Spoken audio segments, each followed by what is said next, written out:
अमरावतीत मराठी गझलेचा भव्य उत्सव रंगणार आहे। तिसरे अखिल भारतीय एल्गार मराठी गझल संमेलन येत्या 7 आणि 8 फेब्रुवारी रोजी अमरावतीतील संत ज्ञानेश्वर सांस्कृतिक भवनात आयोजित करण्यात आला आहे। या संमेलनात महाराष्ट्रासह देशभरातील 150 हून अधिक नामवंत मराठी गझलकार सहभागी होणार आहेत। प्रसिद्ध कवी व गझलकार वैभव जोशी हे संमेलन अध्यक्ष असून डॉक्टर राम पंडित मुंबई उद्घाटक म्हणून उपस्थित राहणार आहेत। संमेलनात 13 मराठी गझल मुशायरे, एक तरन्नुम मुशायरा, परिसंवाद, गझल गायन मैफिल, उर्दू मुशायरा तसेच वैभव जोशी यांची सोबतीचा करार ही विशेष मैफिल रसिकांना अनुभवता येणार आहे। कविवर्य सुरेश भट यांच्या नगरीत होणारे हे संमेलन अमरावती जिल्ह्याच्या सांस्कृतिक इतिहासात मैलाचा दगड ठरणार आहे। या ऐतिहासिक गझल संमेलनाचा आस्वाद घेण्याचं आवाहन आयोजकांकडून तमाम गझल रसिकांना करण्यात आलं आहे।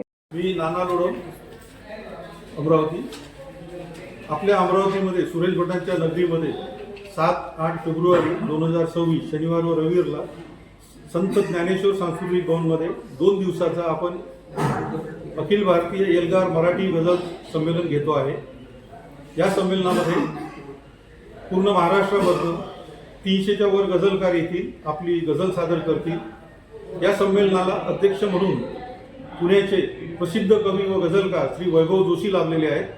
तसेच या संमेलनाचं उद्घाटन हे डॉक्टर राम पंडित, म्हणजे उर्दूमधले फार मोठं नाव आहे, ते करणार आहेत। आणि याच्यामध्ये 14 टोटल 13 मराठी मुशायरे, एक तरन्नुमचा मुशायरा आणि एक उर्दूचा मुशायरा। तसेच शनिवारला 3 गझलकारांची एक मैफिल राहील, गझल गायकांची, राजेश उबाळे, सुरेश दंडे आणि राहुल देव कदम लातूरचे। आणि रविवारला रात्री 9 वाजता जो गाजलेला कार्यक्रम अमरावतीकरांच्या पसंतीला उतरलेला सोबतीचा करार, वैभव जोशी, आशिष मुजुमदार व दत्तप्रसाद रानडे यांचा सोबतीचा करार हा कार्यक्रम सादर होईल। सर्व अमरावतीकरांना नम्र विनंती आहे की आपल्या अमरावतीमध्ये एवढं उत्साह संमेलन आपण घेतो आहे, तर सर्वांनी उपस्थित यावं आणि 2 दिवस याचा आनंद आस्वाद घ्यावा।